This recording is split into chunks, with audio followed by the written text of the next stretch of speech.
right, we are live. First and foremost, everybody that's here early, thank you guys for joining us. It is an unbelievable honor to have everybody in the chat and everybody in the video right now. And I want to say a huge thank you to Mick for coming out and joining us for this show to talk all things bearded today. You got it. I feel so insecure right now with all these mammoth beards around me, and I'm the newly shorn hardcore legend. But I still technically this is still facial hair, right? And yeah, we're excited to get into that. He, if you guys have not caught any of the recent things from Mick, he's had this big glorious beard, and he promises us he has a reason why he had to trim. So we'll get there, and I'll do a couple of introductions first. So Jeremy, do you want to go ahead and introduce yourself? Jeremy Wiggs, Tennessee Bearded Togs, photographer, love beardsman. Just excited to be in here and enjoying to get to see Mick again. Awesome. Josh? Hey, so I'm Josh. I have the YouTube channel Embrace the Beard Life. I make a lot of YouTube tricks and tips and do reviews on just all about beard care. Awesome. And then Kevin, welcome. Kevin, how you doing? I made it. Can everybody hear me okay? Yeah, you're good, man. I didn't do any sound checks or anything, so this is just on the fly. That's how my life works. Jeremy can tell you that. That's how my life works. All right. And then how's it going, guys? Good. And the man who kind of brought all of us together, made this happen, we have Andrew, who is the owner of Mythical Beards. Andrew? Hey, everybody. I'm Andrew, the owner of Mythical Beards, and really happy you're all here. I appreciate all of your time, obviously, especially our world-famous celebrity, Mick Foley. Dan, thank you for hosting, and Josh, Jeremy, and Kevin, thanks for joining us as well. I'm looking forward to it. Absolutely. And for anybody that's new here, my name is Dan C. Bearded. I'm a middle school history teacher. I coach swimming and water polo and make beard content here on YouTube. And we're going to kind of get right into it, guys. We're looking at about 30 minutes of time today. So we're going to hopefully get a ton of great content in. And for anybody that does not know, Mick Foley is, of course, the hardcore wrestling legend. He is an author of double-digit books. I believe Mick is the number at 10 currently. 11 if you count the 4 children's books. We'll take that. 11 books. He is known as being one of the kindest celebrities out there, one of the most giving to so many different areas of charities that I'm hoping we're able to talk about today, especially in terms of men's health, especially in terms of supporting our veterans. It's been really cool. And kind of full disclosure, I was not a massive wrestling fan growing up. I followed kind of mainstream, and I knew a couple of guys, and you were one of them that was a household name. But since this has kind of come around in the sense, it's been really cool kind of digging into everything that you've been doing, you have done, and genuinely it's inspirational. So thank you once again, Mick, for being here. Hey, you're very welcome. It's great to be here. May I say, first of all, man, it works out great that your last name is Bearded and that you have a show for men. I wouldn't know anything about being in a business with pseudonyms. So, and the second thing is I went, I told Andrew, of course, I'm going to try to get the word out. And then I went and looked on your channel. I was like, man, Dan's got a massive following. I think we're going to be okay. So thank you. I brought some people on board, but it sounds to me like you have plenty already, and I'm sure there's a sizable crossover audience between bearded gentlemen and people who watch professional wrestling. Oh man, you have no idea how many people came out and are like freaking out. Like right before getting messages, this is my childhood, Dan. You have no idea. This is my upbringing. Do you know he went against the greatest athlete that ever stepped in the cage? Do you know his matches? Like people just like outpouring of passion for the impact you had on their life, which is pretty amazing. So to kick it off here, first for everybody that knows, this is officially a collaboration between Mick and Mythical Beards. Mick, do you want to take a second to talk about the product, the process, anything you want to let us know? Yeah, sure. Yeah, it's a really nice little collaboration. Started out when I found out a couple friends of mine for whom I served as officiant of their marriage talking about the savage gentleman who's got quite a beard on him too, and his wife, Lady Frost. I know she's got a real name, but that's asking me. I think it's Brittany. Brittany and Jane. And I saw that they were working with Andrew on a couple scents. So, in order to, help support my friends, I ordered a sampler pack. And then as I found out, like this sampler pack came in, I was like, man, how can this guy make a dime with everything he's given me? Turned out Andrew found out it was me and added some more goodies in it. But I tried all the scents and I really liked all of them. I said they were titillating, but not overpowering, and not to knock anyone who likes an overpowering or really powerful scent, because it's to each their own. But I've been through those things where you put on a scent and you're like 30 minutes into it. Oh, I think I need to wash this off, because it's not, it's not what I want. It's not pleasant. And so I liked it so much, I just reached out to him when I found out he was following me. I said, hey, have you ever felt of doing something, Christmassy? I'm a big Christmas guy, and we get into the beard. It's why I portray Santa. Kids aren't watching this, right? Not usually, no. Just some of my students. With the red. And so I love Christmas scents. And I said, what about, he already had a nice Krampus, which I really liked. And I said, how about something with a peppermint? And Andrew, it's no exaggeration to say that I was hands-on, right?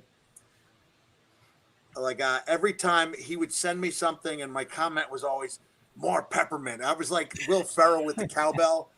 Except instead of cowbell, I was like more peppermint. Yeah, more peppermint. And I think we had a phone conversation. I said, Andrew, I want it to feel like you're getting hit in the face with a peppermint patty. And so we came up with the scent. I think on the 5th try, I was like, that's the one. And when it came time to create a name, I was just trying to think like, well, how do I lend my name to the mythical, the mythical motif that these guys have? And I was thinking Abominable Snowman. And then it was like, wait a second, the Yeti, the Himalayan legend of the Yeti. And I wrote out the word Foley. And I realized because my name is Foley and the first 2 letters of Yeti are YE, in your mind, it looks like Foley. And it just like, hey, that's the name. And then Andrew had a great artist come up with a rendering and we put it out there. Applied for me in wrestling, which is if I do things that I like, other people will like it. Hopefully holds true in the beard, balm, and oil and butter world, that if I like it, and I do because I use it every single day, the other people will find their way to it and like it as well. Absolutely. And little backstory here. Yeah, I've worked with. Yeah, go ahead, Andrew. Take it. I sent the final full Yeti blend to Mick as a joke. I was like, this is too much mint, Mick. Like, this is not. And he's like, no, that's what I want. That's the one I chose. Arctic Slam it is. Yeah, that is great. And too far. And nope, that's what he wanted. Well, at first he actually had the labels printed that said Frosty Vanilla Mint. So he actually spent the money for the labels. And I was like, no, Andrew, like, it's my fault because I didn't grab it first. I was like, we need something that speaks to wrestling fans, like Frosty Vanilla Mint, with all due respect, it sounds like it could be a lipstick or something. I said, I want it to be clear that this packs a punch. I said, how about Arctic Slam? So I'm proud of the fact that in everything I've done, collaboration wise, I've been really hands on. I don't like slap the same way that I was the wrestler who wrote his own books, even though a bunch of them have followed, but I wasn't a guy who was comfortable just slapping my name on a book that someone else had wrote. And so I thought if I'm going to be involved, I should really be involved. And Andrew, thank you for letting a novice, but I know my way around the beard products because I've been an avid user for the last, I'd say 8 years. Okay, awesome. That was actually Josh. I'll kick it over to Josh. He had a question and maybe wants to elaborate on that. So go ahead, Josh. Yeah, I was just going to ask, you've obviously had a beard for a number of years, and I was just wondering when you got into the beard care, beard oil, beard butter, whatever it might be, when you started into that. Yeah. It sounds like you said 8 years ago. Yeah. I mean, I've been pretty much bearded since 1984. Yeah, I guess in 85, before I got into wrestling in 85, I was lucky that I could grow a beard, a mustache and a goatee when I was 18.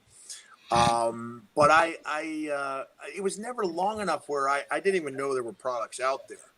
But when I made the first transformation into being Santa in 2012, I grew out my 2013 beard for about 6 months.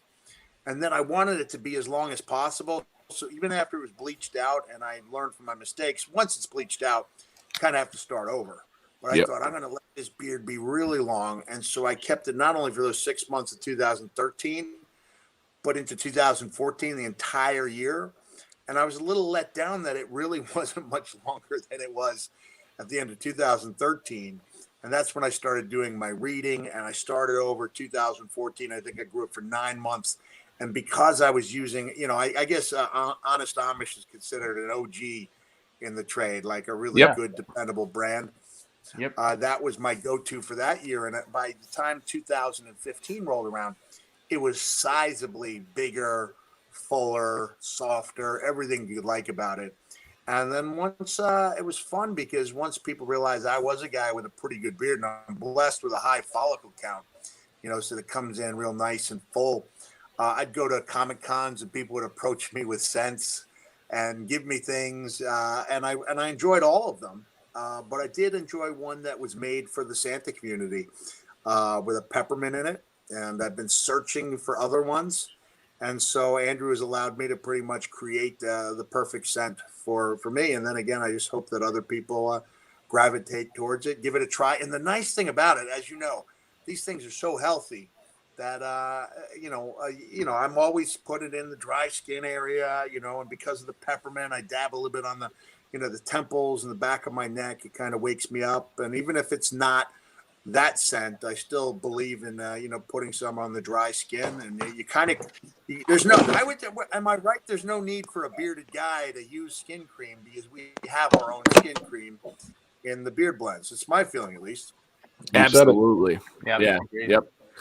Switching from kind of a water-based product to the oil-based product is the best thing I ever did. Big difference. And first off, thank you for your scent, because kind of funny story is I've been working with Andrew and trying his stuff out for a long time. And I was always telling him, I'm like, man, I love your products. It's so good in my beard, but there's no scent that I love. And I had to be brutally honest with him in my videos and talking with him. And I love mints. That's probably, as anyone that watches the channel knows, that's my favorite profile. And this is by far the best scent he's ever made. So thank you, Mick. All right, you got it. And we're dabbling. Thank you. I've been fighting with Dan's nose for years. This is going to be a tough one to match, but I do use the Invisible Man, the unscented.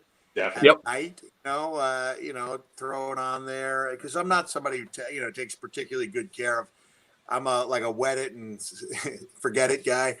But so my skin does dry up, and I as vain as it sounds, I'm on camera quite a bit. This cameo stuff has really been a blessing to me during this COVID year. And, with the high def and stuff, you don't want to be really all cracked and red and dry. So, I love it just to keep my skin moist, and also it keeps the beard smelling good, looking good. For sure. So what is the story behind the recent trim? Because all the media we've seen recently, it's been 6+ inches and gray and gorgeous. I'm lucky that before Andrew even commented on the he had no way of knowing except he saw my name and had figured out it was me. And I had this great like starry background that I was using for my cameos. And so I just took like all 6 products. I put them on some type of tray, and then I had the camera right in front of me. I held it out. I was like looking like this with the stars in the background. It looked like a professional photo, but it was just me with a ring light. I think the COVID has been a good year for like professional lighting or just decent lighting, because that's what I have. Otherwise, I look awful right now. And so we're lucky we got that photo in. But the sad truth is most WWE fans grew up with me as with a goatee, and the huge beard, especially when people feel the need to point out that it's got a lot of gray in it. The huge beard, it's not, I know this again, I'm sounding like a shrewd businessman, But when you try to take people on a journey back into time, a lot of times people are like reliving their childhood through you. Yeah. And so I'm like, for the time being, I'm going to try to look as much like, minus the hair. Hair was always long until about 3-4 years ago. But I'm going to try to look more like I did back in the day, to the point where I might go with a theatrical beard to be Santa, because I've been working hard at that game, and I've got the beard is probably the least important, or like the 6th or 7th most important attribute a good Santa can have. And since most of my stuff all of it was done on video this year, I think I can do a good job with a shorter beard, but I still want it to be healthy. And I'm still, I won't say addicted to the products, but I don't like to go a day without them. That's awesome. That is absolutely awesome. And so yeah, love the beard, love taking care of it, and any size beard needs products. So keep doing what you're doing there. And I'm gonna kick it over to Jeremy. He's got another topic that I know you're passionate about and would love to comment on. Yeah, sure. Absolutely. Hey, Mick. One of the things that we talked a little bit about when I was down in Florida with you is we're talking about your different characters and which one you enjoyed playing the most, and obviously, with the characters that you played when you were in the WWE, a lot of them they were a little bit kind of off in the thing, especially Mankind. It kind of relative with where things are right now, men's health and kind of men's mental health and stuff right now, with a lot of the challenges that are out there and some of the things that COVID has brought to life with kind of being isolation and some of those things. Just wanted to get your thoughts a little bit on just men's health, and taking care of, like, how, to a degree, how our grooming of ourselves and things is a little bit of taking care of ourselves, but just in just your thoughts on that, on how do we help get other guys to get past this mindset of not talking about men's mental health and where we are. Yeah, thanks. I was really interested when I heard this was something you wanted to talk about. It's, I remember pulling over. I was driving and I pulled over to the side of the road. I didn't even wait for an exit because I wanted to send out something on social media. I sent out a tweet saying, wow, this pandemic has revealed loneliness to be an epidemic of its own. It was one of those things where, within a minute, you could see those numbers piling up. Every once in a while you hit on something and it's clear that it touches a nerve, and this, in a positive way. I get my second vaccination, shot tomorrow. My wife just got hers. She's got a pre-existing condition. And so this will be the first time when I can be around my children without a mask on. And so I've literally had one hug in the last 13 months. It'd be great to say it was my wife, but it was an adult film star. But that doesn't mean the hug was any less. It was eating dinner, and first time I'd been around people in like 6 months, and she was with her partner and gave me a big hug, and I remembered, like, that's right, that's what hugs used to feel like. So we, this epidemic has revealed that we're spending so much time alone in a way we're not meant to. And I think one of the positive things, the trend is that, not trend in a trendy way, but meaning we are seeing that men are understanding that it doesn't make them weak or dependent. Actually, it takes a stronger man to admit they need help than to pretend that they're fine. And so I think this generation is realizing that there's a lot out there that lends itself to depression, something a lot of wrestlers struggle with. I think it's like a 1-2 punch of trying to desperately to find something that makes you feel like you felt like you were in the ring, and B, the head injuries that that are unavoidable. They're very difficult to avoid altogether. They lend themselves to depression. So we are in a business where a lot of people suffer from it, and we're trying to find strength in each other's stories. And I think it's really good that men are speaking up about it. You have, everyone from rodeo stars to country music singers to I don't know, I can't say that a race car driver has, but I hope there is somebody out there just kind of like capturing all the guy stuff and letting other guys out there know that there's help and that there's no shame in asking for it. That's right. Oh, absolutely. And obviously CTE being one of the biggest issues in many sports, many kind of combat sports especially. And my understanding, they have taken steps to try and reduce that as far as like the chair shots, and it's become more strict to try and avoid, correct?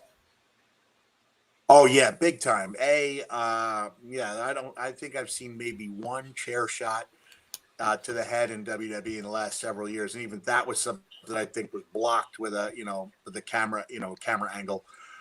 So the days of people thinking that was a manly thing, and especially because you can really get in a good zinger to the back that elicits almost the same response without doing any permanent damage, which isn't to say that it doesn't hurt, because I remember the Undertaker hitting me with chairs to the back, like in the garden, and you could feel a hush come over the crowd. So as far as people wanting to know that stuff hurts, we can still do that without causing permanent damage. And so we are doing a better job, and especially WWE's Performance Center. A lot of guys are putting on, like padded helmets if they're going to try anything out of the ordinary. So they're training people right, really encouraging people not to take foolish chances. And when they want to try something out of the ordinary, they're making it as safe as it can be. It's never going to be completely safe because, it is a high risk business and there are injuries, but we are doing our best to cut down on the number of them. Yeah, no doubt. And I've been following some of the things that you've been getting involved with. And one of the things that stuck out to me with you traveling to veterans and traveling to all these places is I believe you had said some veterans had said to you like that you're an inspiration. And one of the things was when you guys get injured in the ring, you're one of the only places that don't stop. You have a finish line, you have a goal, and you have to complete it regardless of the injury. And I never thought about that. And it was like, wow, yeah, absolutely. You know what? It's interesting you say that because things are different now. Like take the that historic night when the Undertaker threw me off the cell. It wasn't the one through the cell. It wasn't the one off the cell. It was the one a couple minutes later through the cell. That was the one that was so difficult to continue through. And I say if that had happened today, the match would be stopped. And that would be the right move and the correct move. In a weird way, I was lucky it wasn't what happened because it allowed people to see us trying to pick up the pieces. But I mean, it's almost instilled in us, point of self-pride and love of the business. So we're going to continue no matter what. And that's why it's really good and really positive that the referees will stop a match if they see that somebody's in really tough shape. But I do remember visiting, and I'm smiling just because it's a good memory. I'm visiting a service member who had lost both legs, and he, no matter what I tried saying to him, he was convinced that I'd made a bigger sacrifice than he had. And I was like, but all right, I lost part of my ear, which one? This one here, right? And I was like, you lost both your legs. You really think the sacrifice I made is greater for the one you made for this country? And he really thought about it and said, yeah, I think so. And I was like, all right, man, I'm going to respectfully disagree with you, but I appreciate you, thinking that way. And I'll tell you, when I went for my first visit it was Walter Reed Army Medical Center, which is now they've combined Walter Reed and the Bethesda. Now it's one center. Army Walter Reed is actually where Bethesda was. For those who want to know the difference,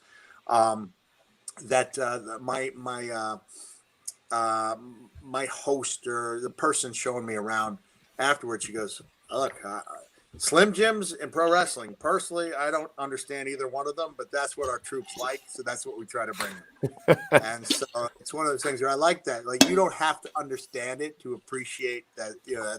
It's not for everybody, but it's definitely for some people out there.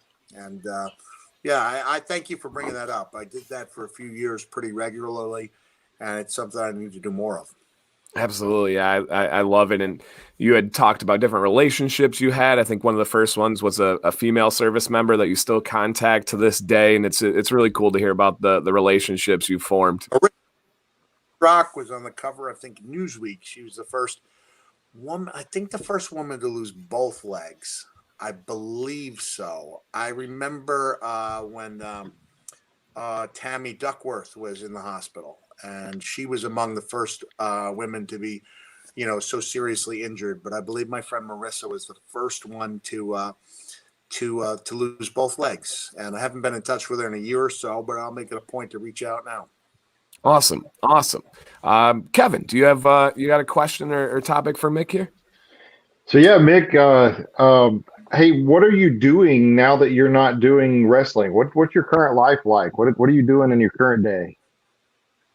Oh man, some days I tell you, these cameos are almost like a full-time job for me. And for anyone, I swear I'm not here that's not my intention of plugging it, but in case people want to check it out, it's cameo.com/Mick Foley. And I'll ask them to compare what I do with what other wrestlers. A lot of guys just fill in the name and the date, and it's kind of the same one. And I go all out to try to make it a really good experience. I've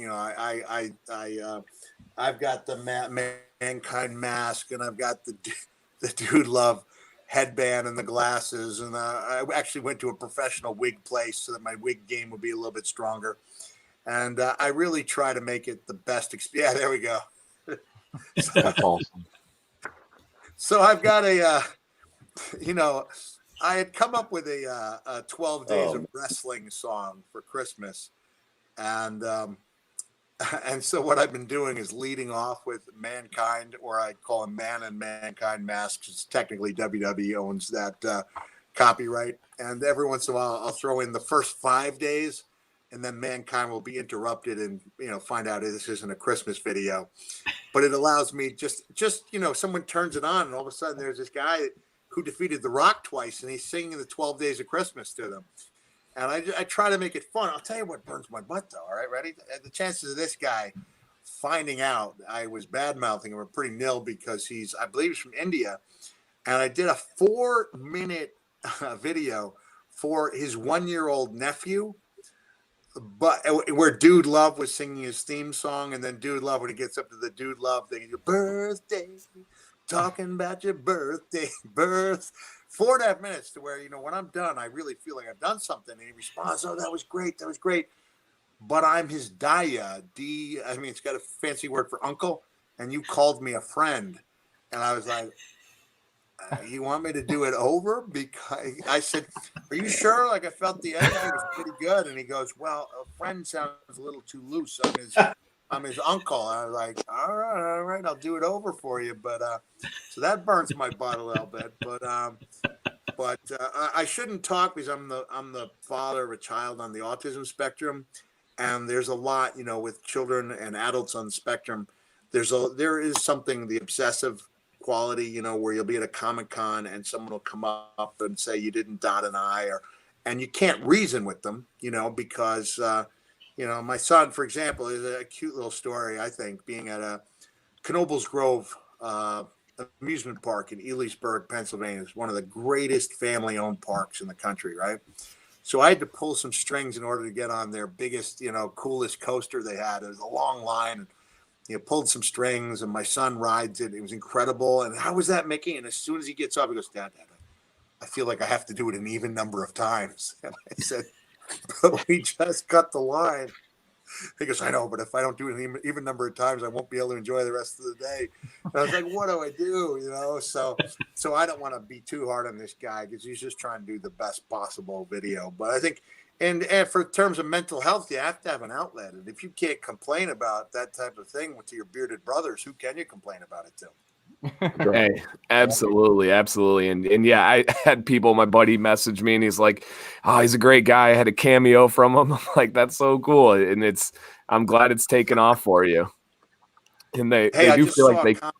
Did you see the comment from Bearded Land Shark? And he was saying, as a veteran of, yeah, there you go, Bearded Land Shark, from as a veteran from Nam and Iraq, "Thank you for all you do for veterans." I know this is corny, but no, thank you. I was pretty good in make-believe combat, and you guys actually did the far more important kind. And so we thank you. And I think we forget about their contributions pretty quickly. And so it's great to have reminders out there of everything they've sacrificed for us. Yeah, no doubt. It's one of the main reasons I became a history teacher is I get to tell. I'm just a storyteller, and I just get to tell the stories of their heroics. And I teach early U.S. history and George Washington, I consider the greatest leader of all time, and just kind of going through all this. Yeah, it's amazing to be able to speak of those stories. And as Steve said here, Funk Day, not corny at all, because yeah, it's true. So absolutely. Well, I have an important question for you. You grew up in Long Beach, correct? No, Long Island. Long Island. I apologize. Yeah. I grew up there by about 40 miles in a town called Setauket. Okay. All right. And are you a pizza guy? Oh man, big time, yeah. So I guess the big question there is, who has the best pizza? Is it Nassau or Suffolk, I believe? Are you familiar? It's tough to say because you can't just throw a blanket over them and say it's Nassau or Suffolk or Brooklyn, because I've had first of all, there's no bad pizza, right? You just a combination of sauce and cheese on some type of bread product is a winner. It's been said, and this is all guys, right? I think even in today's environment, you could say that they say, sex is like pizza. When it's great, it's incredible, and even when it's bad, it's still pretty good, right? So I've never had bad pizza. You throw the pizza bagels in the freezer; they taste pretty good. So that being said, I saw Jeff Samson said Suffolk is better pizza. I've had outstanding pizza in every borough, and I've got my favorites. All over the island. Just around me, there's like 10 great pizza places. I'm trying to think if I could throw a bone to a couple of them. Local places that I like to go to. Oh, Via Pizza. I believe it's VIA, not VILLA. In East Setauket, makes a heck of a pizza. And if you go in there, that's in East Setauket. That's really good. And there's a Coliseo in Port Jefferson. And I like, there's one chain that's really a small chain. It's of New Hyde Park, something of New Hyde Park. But keep in mind, I got admonished by the guy on Barstool Sports, the main guy. Oh, yeah. Because do you remember that? I went in to rate a pizza, went into like a Manhattan place, and I dug into it. I said, this is one of the 10 best pies I've ever had. He got mad at me. He said, this is like a decent football pizza. And I was like, no, this is one of the best pizzas I've ever had in my life. And it's one of those things, you can't say I'm wrong. But I lean towards wanting to be a pleaser anyway. So maybe in retrospect, I was just really hungry. But I will say, where I live in Florida, man, there's a place in St. Augustine. I'm trying to think of the name of it, but their white pizza was up there with the best I've had. Dave Portnoy from Barstool, who admonished me about how easy a touch I was. But they've got a phenomenal pizza in St. Augustine. I can't remember the name of it, but it's a white pizza, and it's every bit as good as I've had anywhere. That's awesome. Yeah, that's Dave's thing, right? He does a video every day or every couple times a week, going to the different places, and yeah, he's a trip. I like watching his rise right now. They're doing really well. And didn't he contribute an extraordinary amount of money? He raised a lot of money for people in the restaurant business, and as did the guy from Dives and whatever, the one, diners, drive-throughs. Guy Fieri, I think. Fieri. He helped raise $1 million. So, I think, I gained a lot of weight during the pandemic because I was single-handedly keeping about a dozen local businesses running with my delivery orders. Like, I was serious. When I get to that time of night when I knew I should be eating healthy, I was like, oh, darn it, there are people depending on me, families to feed. They need this Foley order. No. So we got a comment here that Mick visited a very dangerous base near Baghdad in 2004 and came to my fighting position and gave me a T-shirt. He still has it. Very cool story. That's awesome. Very cool. That's cool. RN. So first of all, sir, if you are not only a veteran but a nurse, registered nurse, all my best to you guys. I can't imagine what you've gone through this year. And I do remember the fact that, the WWE would go out to the forward operating bases, the FOBs as it's known in the military. And I remember one guy, he was on camera and he was like, that's why, and he threw in a bunch of choice words like, that's why WWE is the blank and bleep, bleep, bleep best. Other people, they go out to those country clubs like Bagram, And WWE, we did have the ability to go out there. You know, they would have like 6 Black Hawk choppers, and they could get, you know, our crew at 20 people to, you know, we'd have 3 or 4 people in a chopper, and we could get out there and really get close to the action. And it was, you know, I remember there was gunfire at, I think, Fallujah. And like, I didn't like the gunfire. You know, I remember they were like, I heard an explosion. Oh, and he goes, no, don't worry, bro. That's just such and such. And then there was another sound. He was like, that's gunfire. And so these guys were out there. And, you know, relating back to what we were saying about mental health, wow, you know, what we've asked of our veterans, you know, putting them in harm's way over and over and over, you know, deployment after deployment after deployment. I think that's one thing we really owe it to our troops, men and women, to take care of them now that they're home, because they saw a lot of stuff that most of us are fortunate not to see. And so that's one of the things I'm going to try to do is, you know, get more involved, not only with visits, but I mean, there's no excuse. I live in Jacksonville. I live in about an hour south of Jacksonville. And now that I've got my second shot, I'm going to try to make it a point to visit the Wounded Warriors, because they're headquartered in Jacksonville, and just try to make a difference where I can. That's awesome. And yeah, another kind comment here. Your words, actions, humor have a greater impact on struggling soldiers than you could possibly know. Yeah, that is fantastic. And the bearded RN said, that was my buddy Trent, the choice words fella.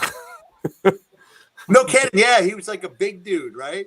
And he would have made a good wrestler. And as he was talking, I was like, oh, this is going to make the air, you know, even with the words, they can bleep those out. But that's the best. That's the best. I wouldn't say that Bagram and places like that were country clubs. Yeah, right. We did get out there. You know what? Yeah, Pizza Time. And no, Pizza Time is excellent, but this had a name like Tony's. I think it was Tony's Pizza. You know what? Something I remember when Roddy Piper was with us. You know, rest in peace, Roddy. Roddy and I had a long talk. Roddy did a one-man show like I did, and we talked to the guy who was head of talent relations at that time about our willingness to go anywhere in the world they sent us, and they never took us up on it. They eventually sent me when I was going to Singapore for a writers conference. They sent me to a base in South Korea, but that was a base that had an 18-hole golf course. You know, not like missing the comforts of home. And then they also sent me to Abu Dhabi, I think, when I went out to represent WWE in Dubai. And that, again, that was like full court basketball courts, and you know, and so I was thankful for that experience. But I'll send a message. John Laurinaitis is now back in talent relations. I'll say, hey, Johnny, I'd love to go out there. Just give me a microphone and 20 people, and I'll do my best to, you know, give them the comforts of home. That's awesome. Yeah, absolutely awesome there. I have to stick to all this stuff now, so that right. All right, Foley, what did you do? I'll say, hey, I'll reach out to those people right now who could help make that happen. Yeah, I got it all written down for you, so it's taken care of. We got notes here. And yeah, I just 40 minutes into this thing, feels like we're just getting started. I know. Yeah, and we'll be wrapping it up here to get you going. And kind of the biggest thing that my takeaway is kind of setting this whole thing up and hearing people in the comments and people reaching out to me is I hope you realize that image you have, what really people take away is how kind you are, how much you give back. And it really genuinely has made a difference. Of course, you get the legend comments and this match and that match, but everybody that's come forward is so many people, especially the veterans, have spoken to how like dedicated you are to giving back. And I've talked to a lot of people and had many people on here, and it's unique. Like, it's not something that happens when anytime you talk to a celebrity or a legend, and overwhelmingly, that's just what has come through. Hey, well, thank you. I really appreciate that. You know, next year it will mark 30 years that my wife and I have been sponsoring children overseas through Child Fund International. And so while most of what I do is, you know, obviously geared around people in this great country, I'm going to try to do something sizable for the first time in about 10 years overseas, maybe help construct a school Yeah, I'd like to. I'm looking for ways to get better involved, and I've got about 5 or 6 core groups. I think just the one overseas, and then 4 or 5 things I'm pretty hands on with here, and of course the stuff I do. Or up until last year, there was a great group of people called Christmas Magic on Long Island, and they help make the magic of Christmas morning possible for families on Long Island living in homeless shelters or transitional housing. So I love the idea.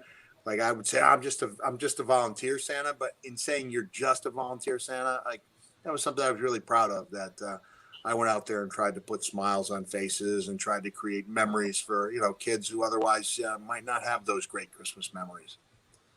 I love it. Absolutely love it. Yeah. So, and we do have some giveaways, but we'll do those once we let Mick go and kind of take off from here. But I'll kick it to Andrew. Andrew, do you have anything last that you want to bring up with Mick or cover? I know you guys had talked a lot with preparing and planning for this.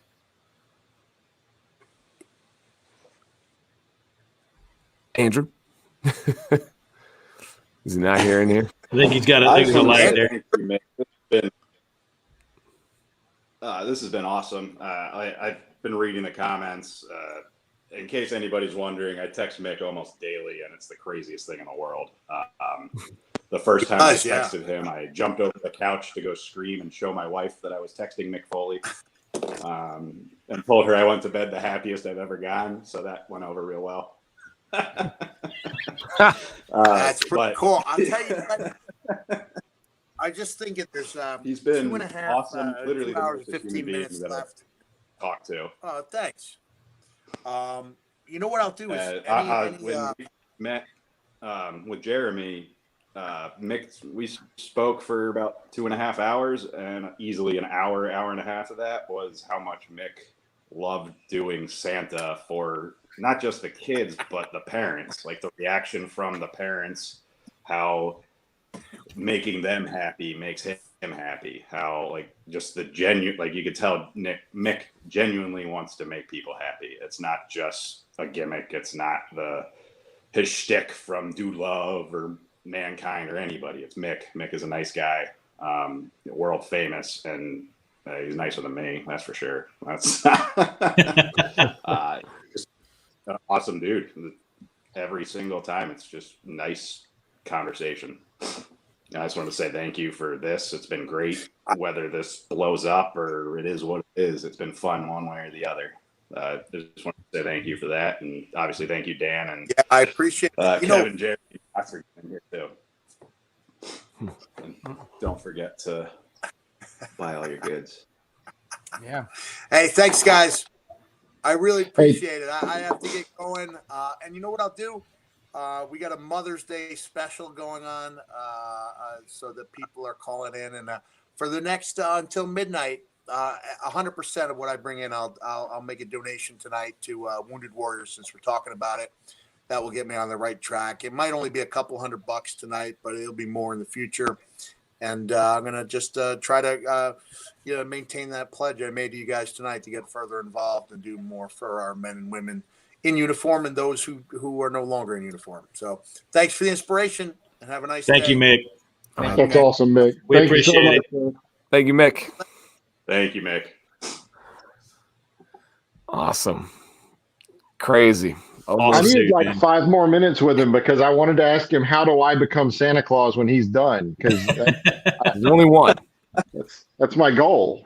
Yeah, there's only one. So we'll see how that goes. But man, what literally, and the word gets thrown around, but literally a legend in all aspects. Yeah. Absolutely unbelievable. And we'll be hanging around, gentlemen. If you guys got to go, feel free at any time just to say your goodbyes. But we're going to be hanging out here for a little while and just kind of enjoying this natural high that that I've got going on right now. And while we get this conversation going, I just put in the chat, guys. It's also in the description. I think it was pinned as a comment. We are going to do some giveaways tonight. We are going to give away 2 different 5-pack sets, and I'll show off on the website what we're looking at here for these sets of the full Yeti. And the 5-pack set is going to be a balm, butter, original oil, emu oil, and a body spray. So we are going to be giving away 5 different things. We're going to do that set twice, and then I'll kick it to Andrew. Andrew, what is going to be our last giveaway that's going to be pretty darn cool? So this is a non-signed version of it, but Mick will be signing an 8x10 metal poster. There are only 11 that were created, and there will only be 11 ever created. So you'll get a signed Mick Foley poster and the full set of Full Yeti with it as well. And then for all of the orders until Sunday at midnight Eastern, you'll have an opportunity to win the other 3 that were signed by Mick that will be available. Awesome. And since we're on the stream, the 4 of you will be getting a signed one from Mick as well.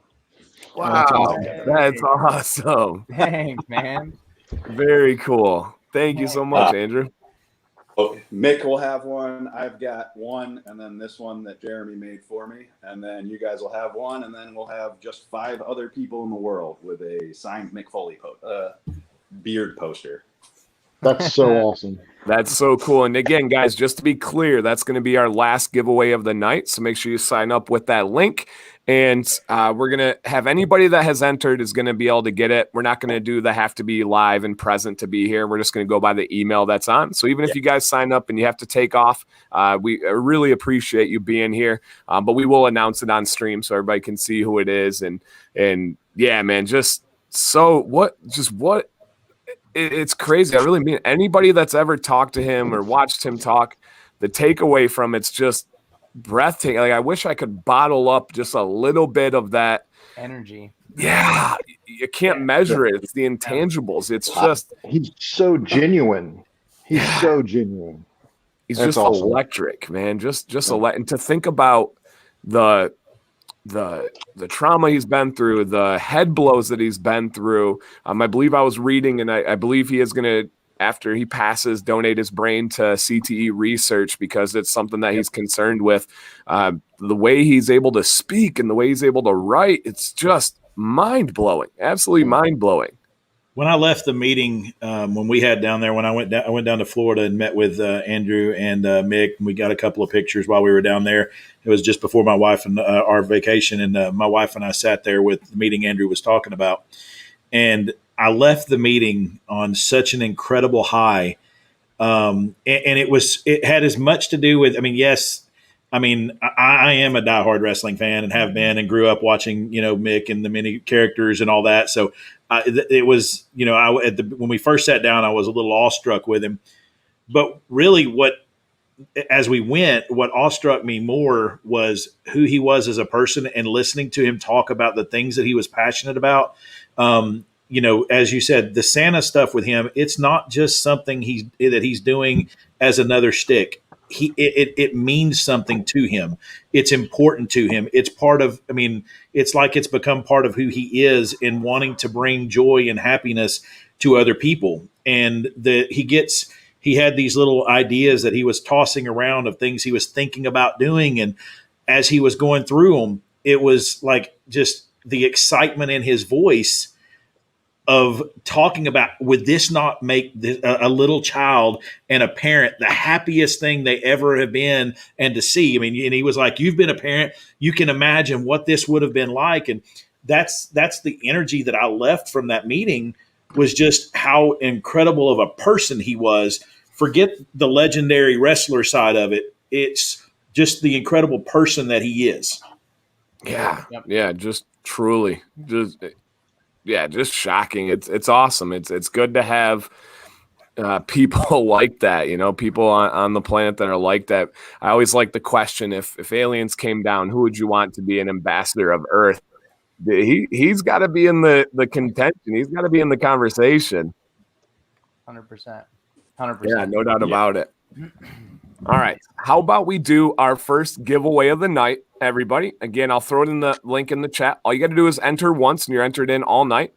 And the first one is going to be for a 5-pack of the Full Yeti, and it is just genuinely an amazing mint scent. That's, guys on the screen. Is there any other description you guys have other than just really nice peppermint blast? Anybody else have a different take on it? So for me, I get like definitely that peppermint blast, like for sure. Mm. But for me, the vanilla really rounds out the bottom, like this, like almost the explosion of the scent carries in a different way because of the vanilla. So it's not just like peppermint that you're like, oh, this is just like a peppermint candy only, and it's not like super like, I don't know, it just doesn't hurt my nose. It just smells good. It like carries more round, if that makes any sense, because of that vanilla on the back end. So I love it, but it does have an Arctic slam. Yeah, I'll show you now. I've had this tester for a while, but you can see this is my butter. I've used the teetotal heck out of this. I love it. I wear it at night a ton, but partially because, like you said, my wife loves the smell of it. But part of it, you get that really refreshing kind of smack in the face of the peppermint to start with. But and I'll agree with Dan. The vanilla that's in it really mellows it out nicely, and it's a great scent. It does. I mean, it just smells. It's very refreshing, and you don't. Josh, you said it does. You don't just get like a candy bite from it, as far as that, like you get with just a straight up peppermint. It's just really nice. I love it. I agree. Yeah. Awesome. Well, let's go ahead and show our first giveaway winner. And again, this is going to be for the 5-pack. Just if you are the winner, just go ahead and check your email probably tonight, tomorrow, when or next couple of days when Andrew's able to get a hold of it. And he'll reach out to you guys if he needs to get your address and information. And our first winner is Anthony Lloyd. So guys in the chat, girls in the chat, if you don't mind, throw a congratulations to Anthony Lloyd. I'm going to get that information over to Andrew. Congratulations, man. That's a lot of product. That's a 5-pack of this awesome scent. And I don't know. I just feel like there's something special to it now after having this live stream, especially kind of attached to it, and to hear him talk about how involved he was in it and how proud he was to be involved in it. That was really cool. I agree. Yeah, it means a lot more to me now too. Not that it wasn't an awesome scent to begin with, and it was a cool celebrity thing, but definitely meeting him and talking to him live, on stream, and how easy the conversation was. He doesn't know. I mean, most of us on here from the guy, across the street. I mean, he just doesn't, but it was just so easy and so genuine. So yeah, I agree, Dan. It I know. More to me now. My heart cracked a little bit when the stream started beforehand, when we were in the green room, and I was like, to be respectful, how much time do you have? He was like, 30 minutes, 40 if we're really rolling. I'm like, oh man, he has no idea how fast that goes. I mean, he does. He has an idea. Yeah. But I guess he has no idea in my mind, where I'm like, dude, that's going to be a blink. Like I do 2-hour streams every single time, and I'm trying to get off by 2.5, and it's just a half hour is so fast when you're talking to a great person. So that hurt my soul, but who knows, in the future we can probably make something happen again, because there's so much I want to talk to him about and ask him about, that's on all the topics. We could probably get him in again. It's not like 100% official yet, but since he loves Santa so much, we're doing a Santa scent, 2 Santa limited, like holiday scents for later this year. Awesome. Yeah, if you want to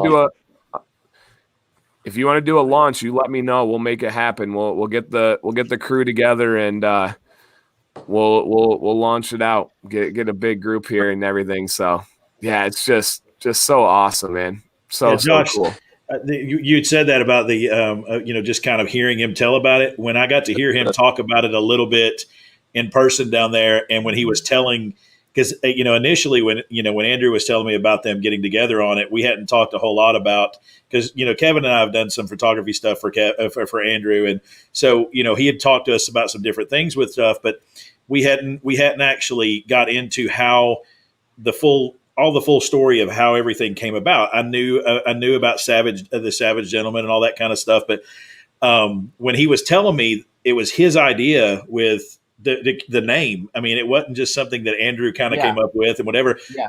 He really got involved with wanting to try to create a character that matched up with something and somehow related to him and his name and all of that. And I actually remember, and Andrew, I'll crack up because Andrew was texting me, and I actually still have. If you'll see the bottom of this one, this was the original he sent. I don't know if it'll pop up here. It says the frosty vanilla mint. If I can get it to show, there you go. I have one of those original labels on this. And I remember Andrew messaging me back over and saying, oh, by the way, he wants to change the name to Arctic Slam or the description. He goes, and I love the description, but dang it, I just ordered all these labels. but Mick, he was really involved. He wanted to have his stamp on it, which I thought was great. And I told Andrew, I'm like, I hate to tell you, but Mick's right on the name on the description. It's a better one. Yeah, Arctic Slam is pretty perfect. Awesome. And Kevin, I think you got to get going. I've got to head out. I got to go pick my son up, but I will be back. Y'all probably still be on, I'm assuming. Okay, sounds good. Thank you so much for being able to be part of this, Kevin. Yep, I'll be back. All right. Awesome. So, yeah, again, congratulations to Anthony. You won it. I don't know if anybody caught if Anthony's in the chat still, but super, super cool to see him here. But, man, just – yeah, I'm just, again, what he does for volunteering, what he does for veterans, giving back, and he's still so active in the wrestling community. And you can see his media presence has really picked up recently. He's done a couple cool things like the Pawn Stars. He had a new thing on A&E, a show just within the last couple weeks where he was going and trying to like buy and reclaim memorabilia from his past that he had sold to different places. Fantastic show. Just fantastic. I really do like this scent, man. I really do. And it means so much more now that he was involved. It's like, I was already, so this is my desk I work at. And so, I get beard products that come in and I set them here for things that I have to review. And there'll be like a select few of them that I'll just constantly reach over and smell, like as I'm thinking, like and working. And this was one of them for sure. And I don't know if it was just because the peppermint woke me up so well, or I just genuinely was like, I want to smell this, but it was just one I couldn't put down.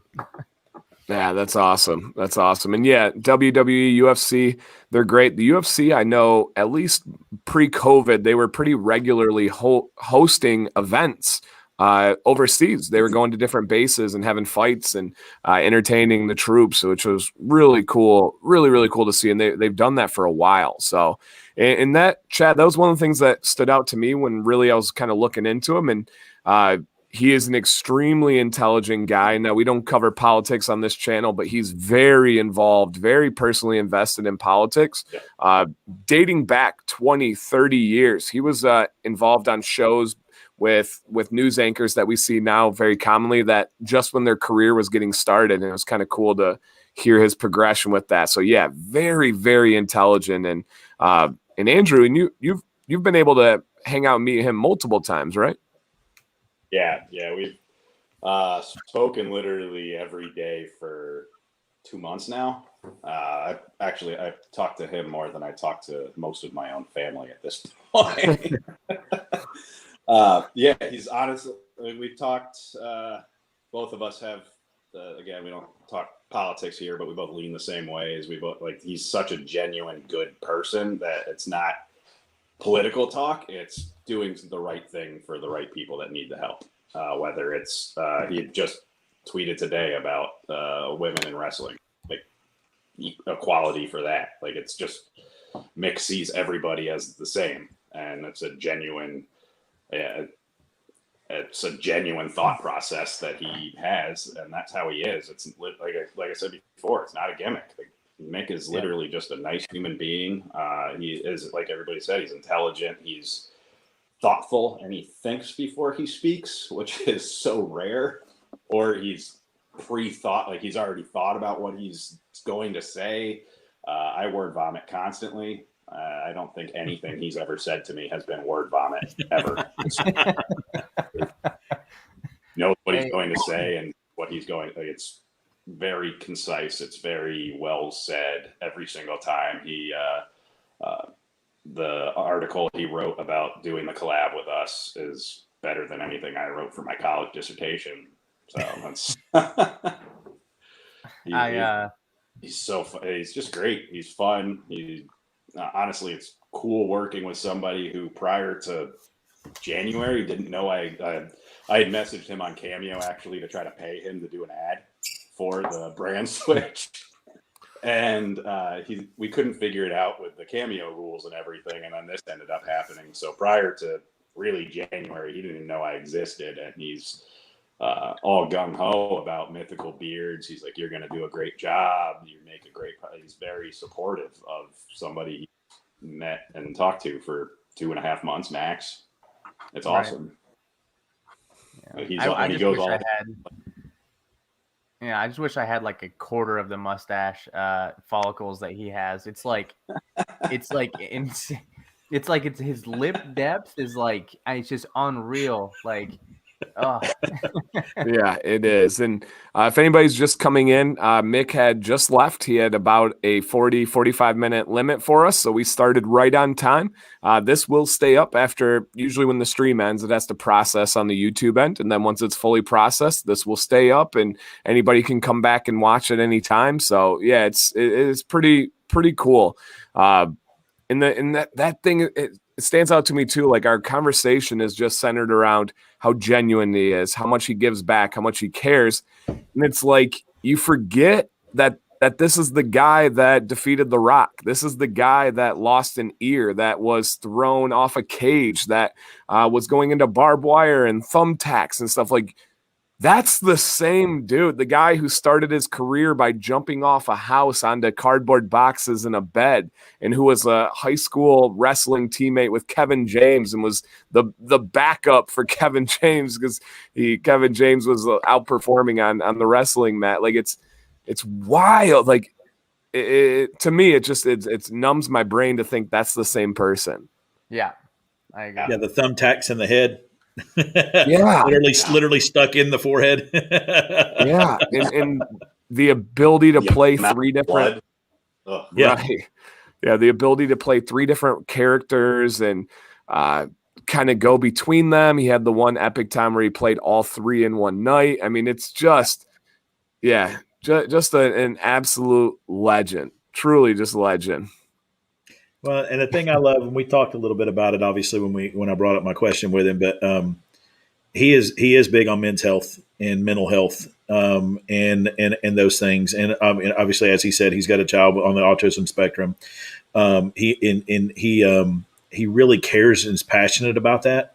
And if you listen to the way he spoke, one of the things I love is, he carries that message forward to other guys and to other men. And one of the things that he said, is getting people, more comfortable with talking about it and being, and you're in kind of this, I think we're starting to kind of get to a point where, guys are getting, are more comfortable being able to say that what their struggles are or the things that they're having issues with and stuff. And I think it's important. I think we need, recently, one of my son's, roommates from college, back, a little bit back, took his life.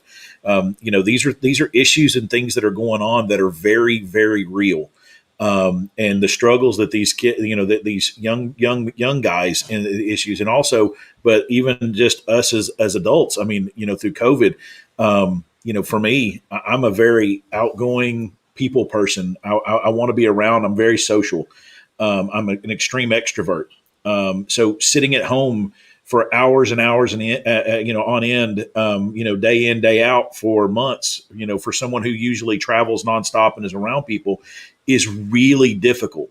And so I found myself, who am usually a happy-go-lucky, positive, bubbly guy, struggling with depressive thoughts that I've never really had. And I think it's important that we find those outlets, in whether it's here with our other, bearded brothers or with other people in our lives.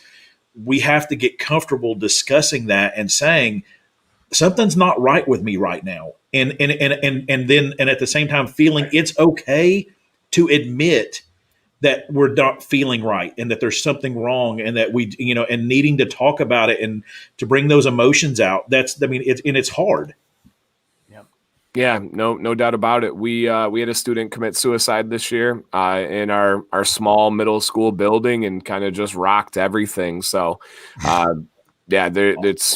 we got to make it more manly to talk about rather than to suppress, right? That's, you suck it up, you get through it. You don't show emotion. We gotta break that mold. And I think there's been a lot of molds that have been broken in the last 5-10 years. And hopefully we continue to do that. And Eli asked a great question, and kind of piggybacking off that idea that Mick had brought up with a child on the spectrum. He said, how many fathers out there are here with children on the spectrum? My daughter was recently diagnosed. I'm a first-time father. Any encouraging words? Eli, I'll start out. I do not have any kids that are diagnosed on the spectrum right now. I know they can do that at a young age. My kids are still pretty young.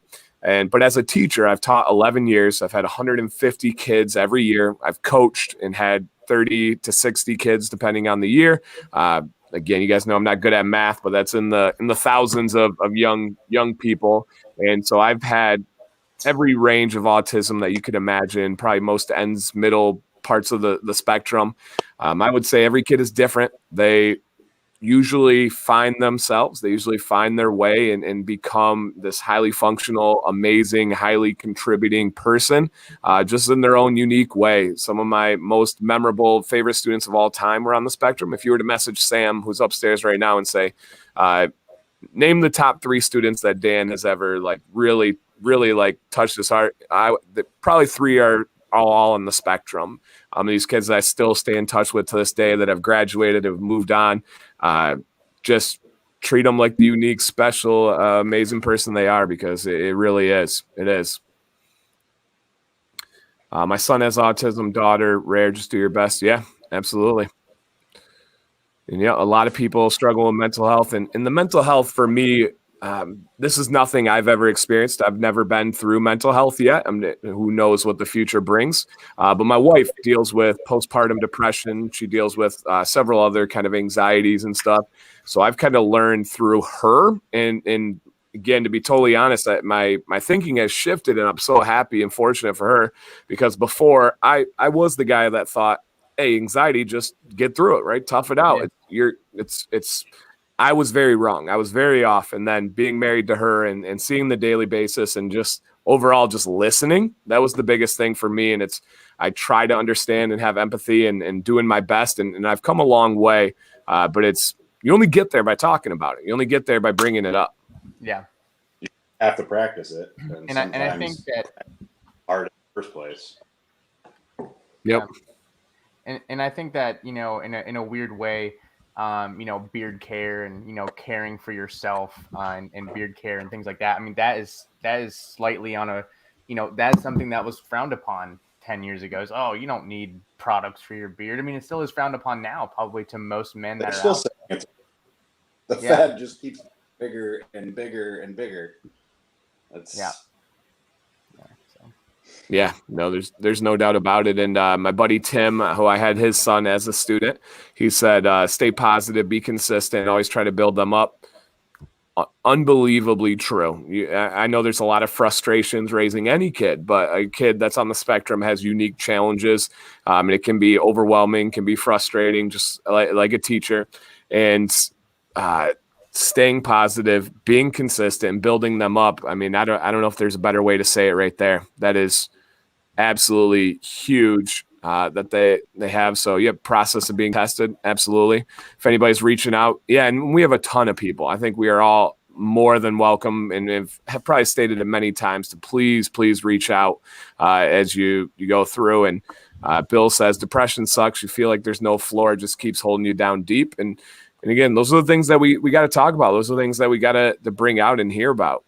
Mm-hmm. Well, Dan, you mentioned you mentioned that about struggling through some with learning through Sam and learning and going through that, and a lot for me. Up until recently, I really never struggled with much anxiety or depression type stuff at all.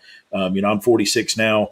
I don't know if it's some of it with age, some of it just the COVID stuff. I'm not sure all, but for the longest time, my oldest daughter, actually both of my daughters, and even my son to a degree, the anxiety stuff is very real. But for me, I mean, as you said, I had never dealt with anxiety. Internally, I just handled stuff.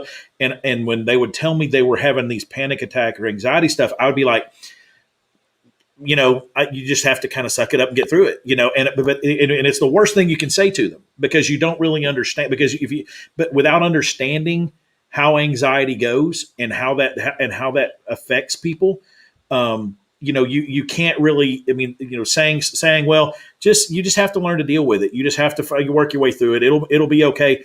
In that moment when the anxiety and stress and the things going on, there's nothing really you're going to say that all of a sudden makes that better. And saying it's going to get okay and whatever, it doesn't help them. You have to let them talk through it, work through, and understand that, for them, anxiety and the depression and things are very real.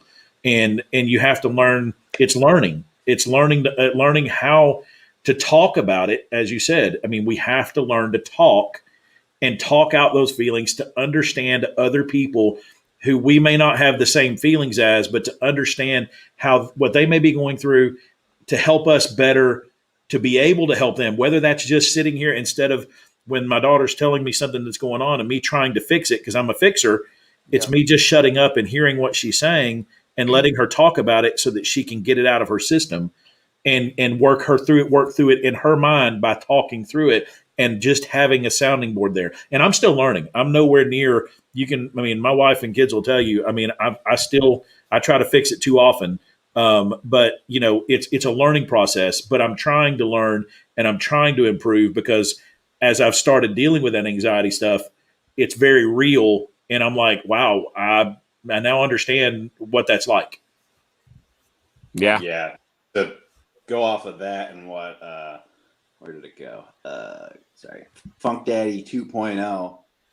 The guys are built, trained, raised to fix things. And that's a solution. You're trying to fix whatever the problem is instead of listening and just a hug. And I do the same thing, like what you're saying with your kids and your wife. When my wife's upset, what can I do to fix it? What do you need? What can I do? What do you need? And I've been trying to get better, but I still do it all the time, of trying to fix the problem instead of just listening and shutting up.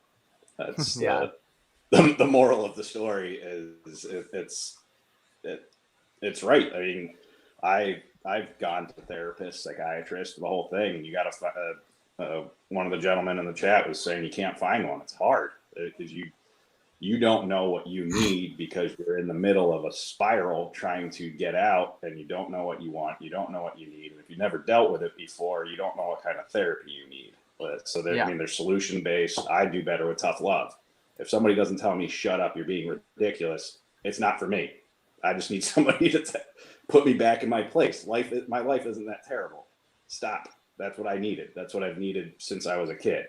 And actually, when my first therapist that I found that worked for me passed away, I freaked out. I hadn't seen him for like 3 years. I was fine. I've been good. And I hadn't seen him for 3 years. And I had one of the biggest panic attacks I've ever had in my life after he passed away. So I was like, what am I going to do when it happens again? Like, who am I going to go to? Where am I going to go? And it was just a constant. It was my wife would say the same thing. It was weeks of holy crap. Like, Sherman's gone. I don't know what I'm going to do anymore, because it was 10 years I've been seeing him on and off. And even to this day, I still haven't found somebody that is as good as he was. And it's a fight for yourself. You got to keep looking, finding the right person. And I'm at this point, I'm brutally honest with every therapist before I even talk. Like, I call them, are you going to tell me I'm an idiot? No. All right. I'm going to go find the next one. That's what I want to pay you for. I want to pay you $100 an hour to tell me I haven't been smart this week. That's what I want. So it sucks. It's something that most guys don't want to talk about. And that's what, honestly, to me, it's not just suicide is awful. It's not just that. Like, you're bottling up all of these emotions that are going to turn into rage. For the last year of COVID, I want to say it was like October, I started noticing I was having anger issues out of nowhere, just snapping constantly, didn't know what it was. And it was like what Jeremy said, I was gone 10, 12 days a month, easily traveling for my day job. And I haven't left my house in a year. I was just getting crazy. I'd lost my dog, who was my best friend. And then all that started happening, and it was just spiraled uncontrolled, unrecognized until it was too late. And that's when it was finding the solution of calming down, trying to figure out, not realize, I didn't know what it was. It just kept getting worse. I was just angry and I don't even know. It was hard to talk about and didn't know who to talk to. And I finally told my wife, and I just don't know, like something is wrong mentally. I'm not actually mad. I don't want to be mad. I need to find somebody to help me. Yeah. And it's, man, to have somebody in this corner to bring it publicly like Mick, that's who you want. That's somebody with millions of followers and ears to hear him out. That's the person you want, fighting for you. It's amazing to see what he's able to do and bring. And obviously his message is getting across when everybody that I get feedback from, like I said, leading up to the stream, was just like raving about what he does for veterans, what he does for mental health, what he does for all of this. That's a really, really good person. And hopefully he gets bigger and bigger and bigger and more platforms to go on, because before this was all set up, again, I had said it to him, Mick Foley wasn't on my radar. This wasn't somebody that I was personally invested with. This wasn't somebody I was following. But now, lifelong, I will be checking in on whatever endeavors he has forever, like genuinely forever. So it's awesome. All right. Let's go ahead and do our second giveaway. We got a total of 3 tonight, you guys. I'll put the link in the chat for anybody that hasn't entered. And this is going to be, again, for the 5-pack set of the full Yeti. And that is going to be we got it right here. Let me make sure. All right. That is going to be for the balm, butter, original oil, emu oil, and then the body spray. As I get this loaded, Andrew, do you want to talk about the body spray real quick? Whatever you would want to describe it to someone who asked about it. So the body spray is just a 1 ounce linen and body spray. I was originally doing alcohol based, but it just causes too many problems with shipping and nobody wants to pay for the extra shipping costs of doing ground. Should be safe. Always test it. You never know what your particular fabric and body is, but honestly, it's the same idea of what Axe used to do. So every scent has been, it's the same ratio of the oil to the fragrance. So it is somewhat strong, but it definitely dies off faster than like a true cologne would. But it's the same exact fragrance blend, same percentage. The ingredients are water, polysorbate, disodium.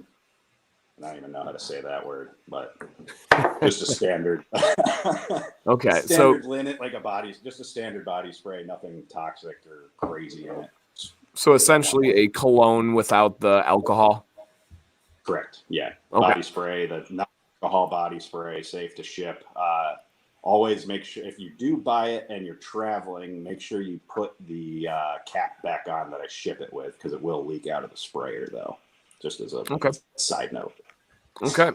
All right. So we're going to put this up here. And again, once we see who it is, we can just go ahead and say congrats tonight, because if they signed up, they're going to be able to win it. And it's awesome. And first and foremost, guys, thank you so much for hanging out. I know everybody came for Mick, but hopefully you're staying for the good conversation, the vibes of making a positive change that he inspired us to talk about. So thank you guys all for being in the chat and being a part of this.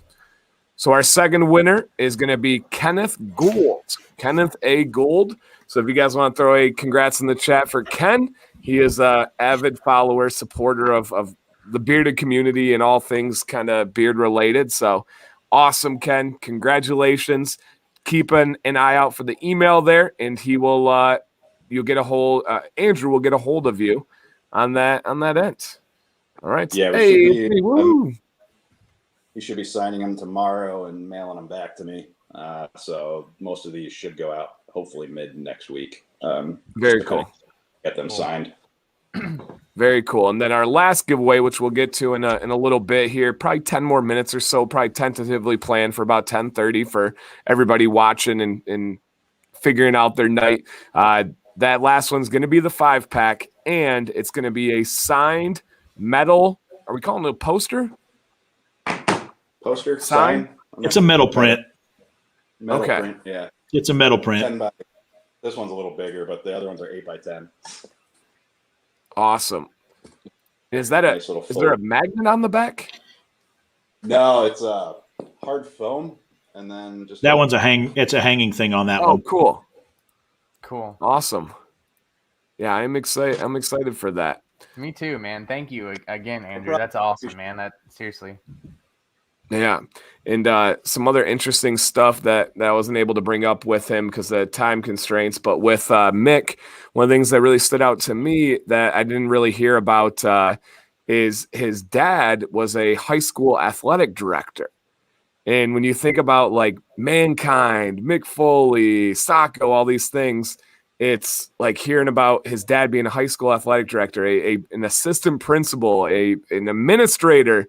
I'm like, dang, that does not fit. Like that does not fit the bill. I feel like he should be working on the train tracks and like coming home like pissed off and like I did not see that coming because at one point I thought I was going to be an AD. I have a degree in administration. I was a coach or am a coach, and I thought, you know what, that's probably going to be my path one day. And then to hear that was his dad, super cool to think about that.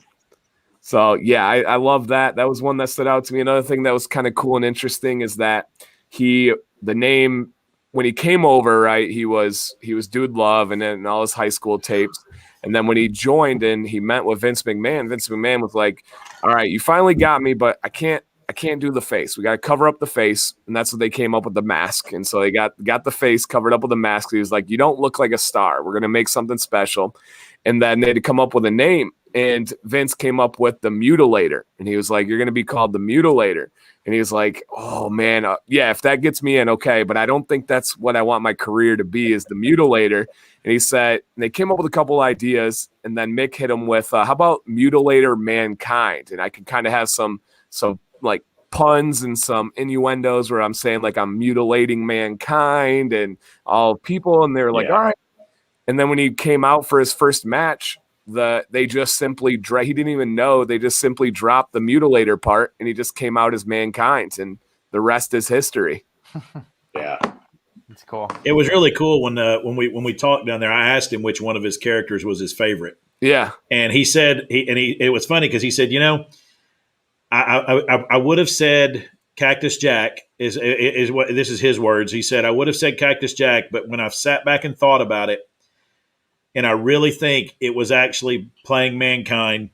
And he said it was because that character kind of allowed him to move past, because like when his body stopped allowing him to do the things that he necessarily could do before physically. Yep. That's when a lot of that Rock and Sacco connection and all that kind of stuff, a lot of the humor came in, and he was allowed to kind of like explore a lot of that. And he said some of the most fun that he had wrestling and being involved with wrestling was during that period when he was that character. So he said he would probably have to pick that one. Yeah, no, I hear that. And speaking of brutal, Alicia says for Ken, 7th graders are brutal. Yeah, that's my life. I had 150 of them today. So yeah, welcome to my world. No, 7th graders are great. And I'd watched another thing. He said his most proud match of all time, and I kind of alluded to it, was against Shawn Michaels at the Mind Games 96, because Shawn Michaels is considered to be the best athlete to ever play the sport. And Mick was able to keep up with him step for step and kind of go for it, which is, again, so cool to think about. Yeah, just the legendary matches. And the ear, right? The ear is a wild one, and it was because of the ropes and the way that they were made. And apparently he almost choked on them, like almost choked to death, not only just his ear, but almost could have taken his life. And it's when you get the whole debate, and I saw a couple of people comment on it. I've had many arguments in my childhood about people calling it fake. The injuries, the impact, the feel that he had, there's absolutely nothing fake about that, and nobody could disagree. Like, that is just an unbelievable toll that man took. It's scripted. Yeah. I mean, you know, a lot of the stuff, obviously the moves, a lot of them they do that. I mean, it's designed, to look a certain way, and obviously the outcomes are scripted. but the physical tolls that when the body bangs and when you pick somebody up, it's just like years ago when Diamond Dallas Page, who does DDP yoga and all that stuff and everything now. But I mean, if you go back, if you've ever and just so you goes, if you guys ever want a great book, free plug here. I think it's positively unstoppable. I can't remember. It's the book by Diamond Dallas Page.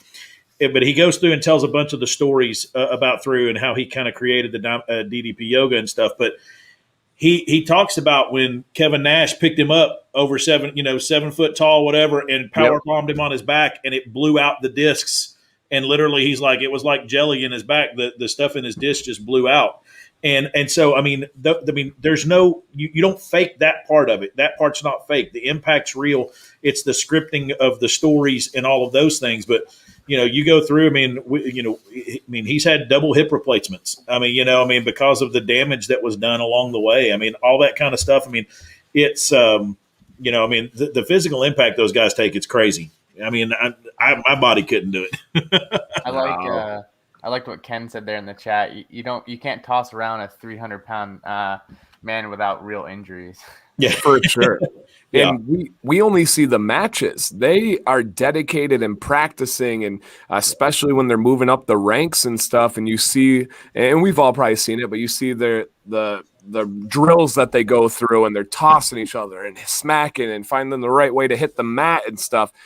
Just that alone it's just absolutely wild to think about. And the really cool thing is Mick was never somebody that was like physically gifted, right? He was on the high school wrestling team and nobody considered him the best athlete. Nobody considered him even in. Kevin James razzes him and says he wasn't even in shape, and he's able to do all these things and really kind of throw his whole life into it. It's pretty amazing. And another fun bit to the story is what kind of set all this off is when Mick was in high school and was doing all this stuff, he was like, I realized I wasn't getting attention from girls, and I had to kind of like shift my mindset and shift my angle. And that's when he started the idea of making the home tapes and getting the different personalities going and stuff. And it's like, that's the precipice of a lot of great achievements. There is I'm not getting attention correctly from the girls. Looking for the girls. You said you were talking about the physical toll on the bodies, but I had of course, Glenn Jacobs lives here in Knoxville. He's the mayor here in Knoxville, and Kane from the WWE, and we had we were together. He's friends with a friend of mine, and so we had gotten together and we were talking, and I asked him, I'm like, how? Because Glenn, he's up there at near 50, and I asked him, I'm like, how in the world do you physically take the bumps anymore? I'm like, I'm younger than you, and I'm like, there's no way. And he said, ironically, the bumps aren't what's hard to take; it's the travel anymore. He said the bumps, my body's used to it. He said, doing all that, he said it's no big deal. You get used to that part of it. He said, but the sitting and having to travel in planes from city to city and being away and all of that, he said that's the hardest part of it is on his body is the travel. It's not the bumps. He said once you get used to those, it's just kind of part of who you are. Oh, for sure. And I'd said in the opening, but I was never a wrestling guy growing up. I was usually playing sports or watching sports, and that was just what I did. But there were people that crossed over into mainstream, and no matter who you were, you knew who they were. The first person who drew me to even looking at wrestling was Goldberg. As Vinny P said there, I was just astonished by his traps. For one, it was like that's a human. We're the same species. Like that's crazy. And to see his spear in the movie I loved it. And then Mankind, first and foremost for me, was because of the sock, right? Mr. Sacco was like, what is this thing going on? And then you had The Undertaker and you had a couple others, but from somebody on the other side, most people in the chat right now grew up watching it and loving it. I did not. There was only 4 or 5 people that really transcended the sport and made it into mainstream. And Mankind was 100% that. And I know real fans know Cactus Jack and know Dude Love, and those ones weren't as mainstream. It was Mankind that really crossed over and made the big splash where he was pretty much a household name because of it. Yeah, I agree, Dan. And I was in the same position as you. I only knew a handful of names, and his was one. But I didn't know all of the different characters he had played and everything until I started researching more about him, because I knew we were going to be live, talking to the guy.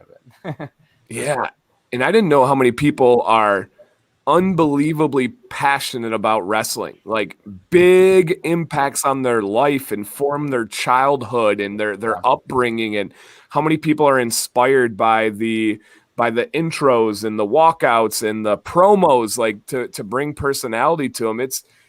This was eye-opening for me, and it's so crazy to think about, like, what else is out there that we have no perspective of or no idea, and it's outside of our niche or our lane. I love it. I love learning new areas and new people. It's so cool. I get chills still, and it's it sounds stupid and crazy, but I still get chills when I can hear certain intros start.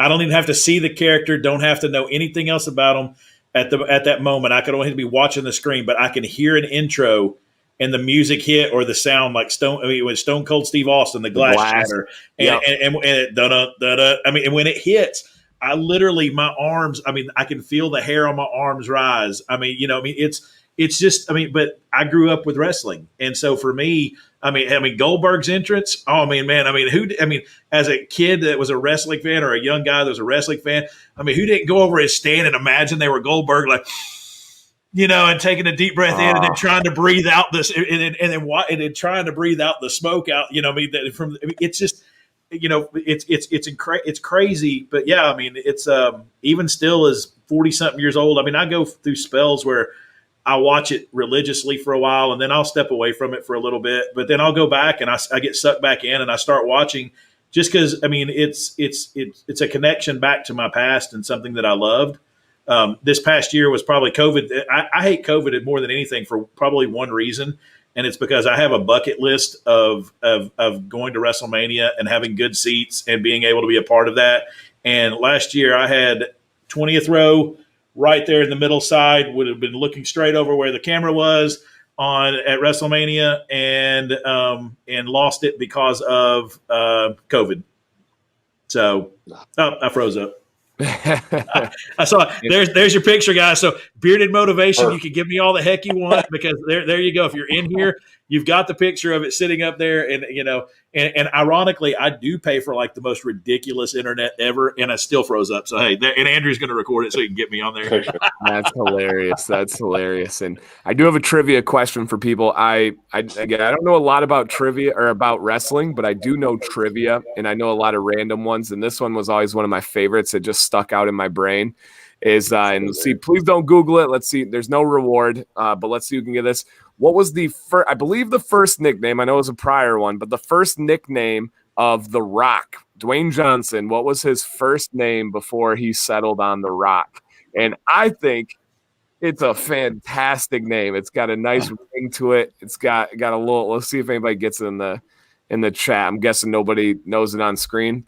The Pebble. That's not the one I was looking for. So there's two. Give me so one is Rocky, and then what is the second one? All right, let's go further here, Bobby. What is the second one? Because the second one is my absolute favorite.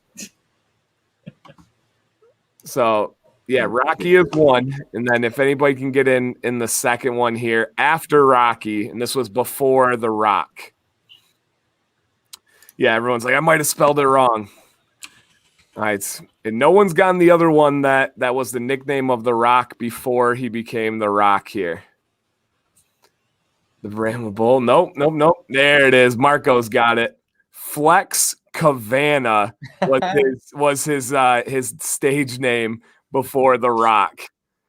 Dwayne Flex Cavana Johnson. Yeah, that rolls off the tongue real well compared to hey. Rock. But how cool of a name is that? Flex Cavana. I love that. Dwayne Flex Cavana Johnson. That is so good. So good. So yeah, I thought that was cool. What The Rock is cooking. Yeah. All right, Jeremy, are you back or are you just I'm back. down? Okay. Ain't it time for Dancy to go bed? You gotta love it.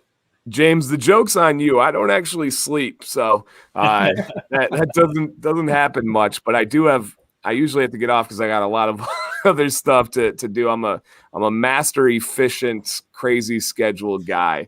So yeah, we will be rolling pretty soon here. I think I did try to say 10:30 there, but yeah, one more time, guys. We're gonna get this last giveaway rolling here. And Andrew, got that sign one more time. I think it's one of the coolest giveaways that's ever been done on YouTube in general. It's pretty cool, for sure. Yeah, and this is metal, guys.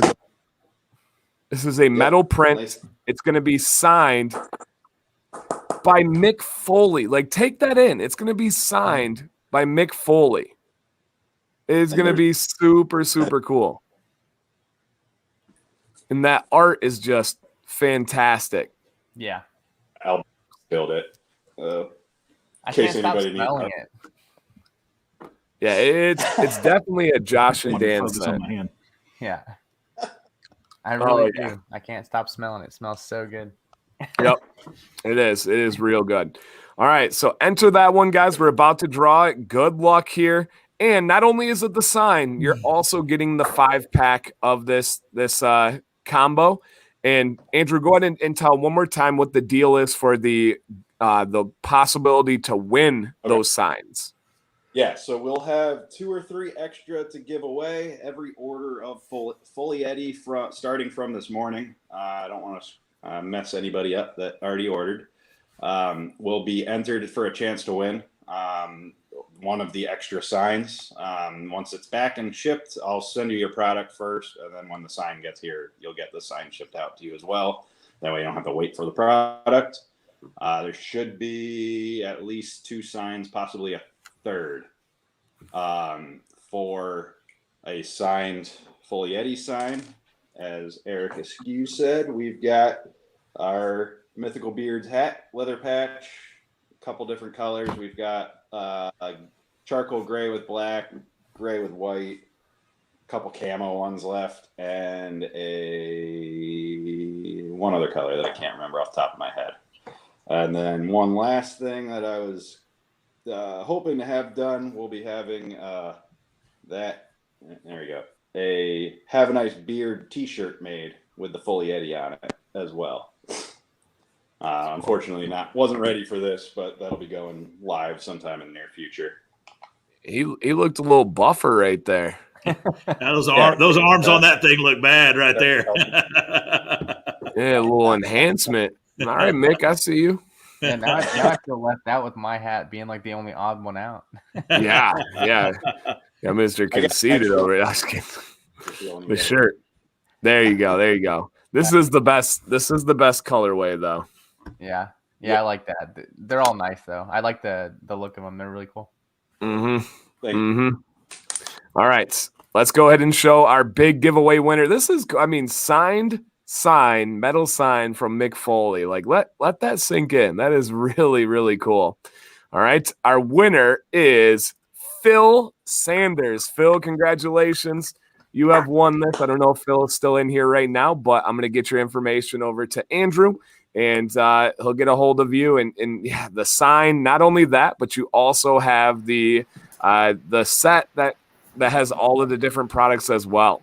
So really, Vinny didn't win. He said it's rigged. He thought it was going to be him. Sorry, Vinny P. But I do know Vinny has an order coming on the way. So if Vinny ordered today, then he's going to be entered into the chance to win the other signs. Right. Awesome. Yeah, just order stuff, Vinny. Yeah, just get a couple more orders, guys, and then you have a chance. And then you got a chance. You got a shot at it. Probably a much better shot than we had several hundred people entering this one. So that definitely could be the difference there. And Kevin, welcome back. We were just all kind of just reminiscing on the Mick Foley experience and the vibes and inspiration that he had. It was, just cool stuff. Absolutely. No, yeah, I was listening actually. I was good. I won't say I was watching while I was driving, but I was listening. Smart. Perfect. Podcast style. Yeah, that's the way to do it. I like that when anybody puts it in the car through like Bluetooth and it like shows the name on the car and they send pictures. I'm like, oh, that's official. Like that's when it looks cool there. Like with Dancy bearded on the car. So yeah, I love it. All right. Well, let's get to the parting words here as we go through. I'll kick it over to Andrew first with the company, the man who set all this up, and please don't hold back. Let them know anything about these products, anything that's going on with you guys, anything that you want to let the people know. Yeah. I just want to put it out there that on top of everything else, I do stand behind everything with a satisfaction guarantee. If something comes wrong for some reason, mostly because life is crazy and I screw up occasionally, let me know and I'll fix it. It happens, unfortunately. I'm a one-man show. If something is wrong, always fix it no matter what. You either get a refund or a brand new product, depending on what you want. As far as new products, I am working on several new blends. One of them focusing for Dan's nose. Working on that one. That we'll get some samples out to Dan to test as well.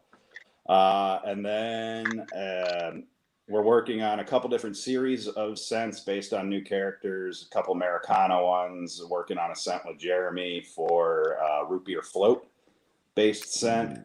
And a couple others that I think you guys will like, probably within the next few months.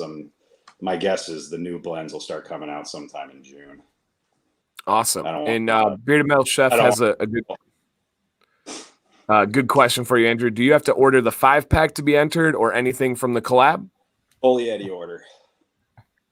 All right. So anything from Full Yeti and oil get you entered? Yep. I want oil, even the body. And just the body spray is considered an entry. Okay, very cool. Super excited, and I'll be excited to see who wins those because that is absolutely awesome. Josh, what about you? What's going on? What do you want? Anything? Yeah, well, first of all, I just want to thank you, Andrew, for having me be part of this, man. That was a huge opportunity to ask me to come do this. First of all, here on Dan C's channel, thank you, Dan, for having me. And also to meet, both Jeremy and Kevin, and then talk to Mick Foley himself. This has just been an incredible experience. So thank you all. Special thank you to Dan for having me on. Appreciate it. This is an awesome platform to be live on. So yeah, I don't know. Everything went really well, and thank you guys.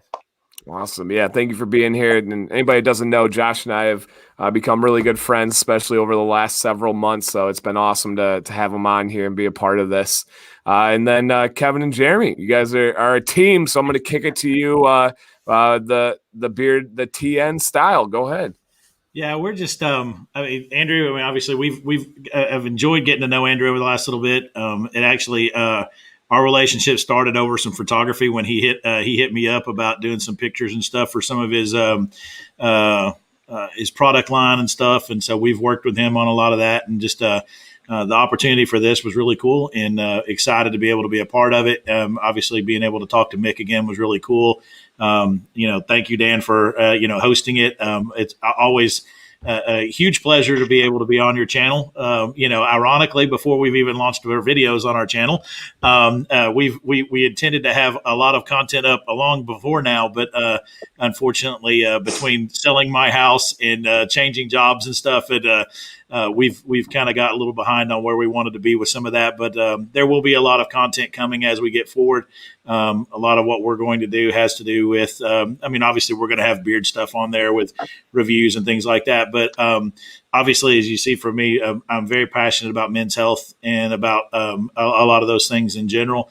So we do want to be able to have some people on and continue those conversations, and also highlight and spotlight some people from our communities that are doing good things out there, just putting good back out into the world, whatever that happens to be. And some of them may be bearded, some of them may not. But we want to be able to spotlight some people that are making positive impacts out there in the world around us. So but other than that, just thank you guys for letting us be on here and enjoy it. So Kev.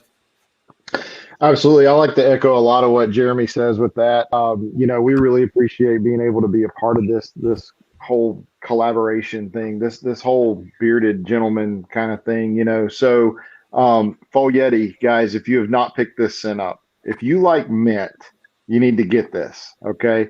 The body spray is amazing. I've used the body spray a couple of times. I let my son use it. He loves it. It's a phenomenal thing. If mint's not your thing, don't stop there. One of Jeremy's favorite scents, I'm gonna hold this up, Chupacabra, right? So it's not one of my favorites, I'll say that. All right, but it is one of Jeremy's favorites. Guys, just buy this for the artwork. This stuff is phenomenal. My favorite is the Kraken. Okay, so you can either get one of my two favorites, Full Yeti, or the Kraken. All right, they're both phenomenal. You could just use these interchangeably every single day for the rest of your life. The Kraken is a nice spicy scent.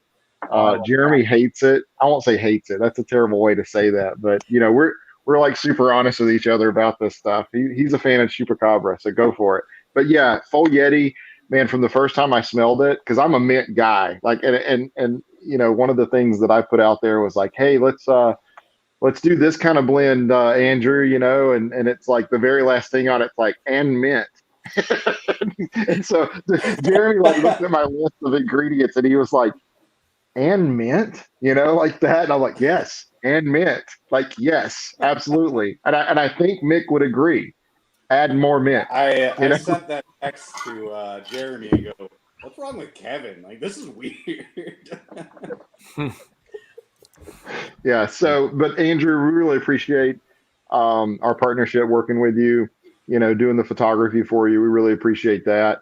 We really appreciate being a part of this whole Full Yeti thing. It's awesome. They need to reach out to you guys. Say that again. I said if any beard company wants product photography, they need to be reaching out to you guys. Oh, I appreciate that. Yeah, I really appreciate that. So when you go to the Full Yeti site to look at his stuff, all that photography, we did all that. So don't want to plug us, but man, we really appreciate Andrew and Josh. Great to meet you, brother. Yeah, that's awesome. It's cool being in a scene here with you. And Dan, love your work. I mean, you do a great job. You're a community guy, stand-up guy, and we all look up to you. So it's a lot of little Dans running around here. We're all trying to be like Dan, right? So we don't quite have the length, but I think if you put all of our beards together, we're close. That's all close. There. Like Gandalf over there. Yeah. Just going with it. Don't have an end goal in mind. Just kind of rock it here. I'm just jealous of Josh and Dan right here. Josh and Dan and Kevin too. Y'all got that. Mine doesn't feel in quite as strong right up here as you guys, but it's okay. Yeah. I like my beard. I'm good. I love my beard, but there is a little jealousy right there. Yeah. That's why I said I have some beard jealousy or some Mick Foley jealousy of that upper lip, man. That thing was a monster. Yeah, it was. Yeah, no doubt. All right, and yeah, just one other thing I'll say about his butter. So this is the Full Yeti. When you put this stuff in, it does have a really good feeling in the beard. Since we're here for Andrew and the mythical beard, man, when you put this stuff in, like, it's really good. I love it. I've been using it for a long time. You could just use the butter, if you just want to use the butter. It's good stuff. I obviously didn't get near enough to put in my beard. But that's, just proof that, we use this stuff. It's not just something that, we're just here just to punch it. Like, we use this stuff. It's really, really, really good product. So anyway. Thank you. Awesome. Yeah. Yep. And thank you so much for doing this, Dan. Really appreciate it. That was awesome.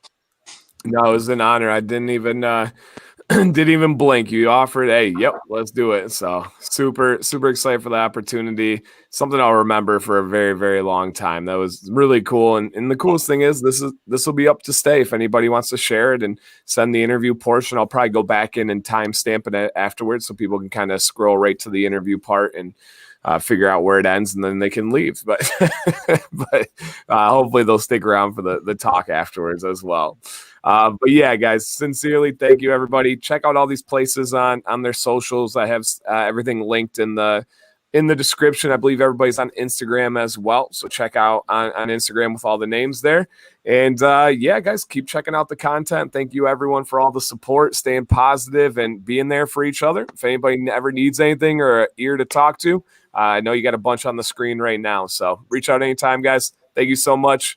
And what do we say? What's the phrase here?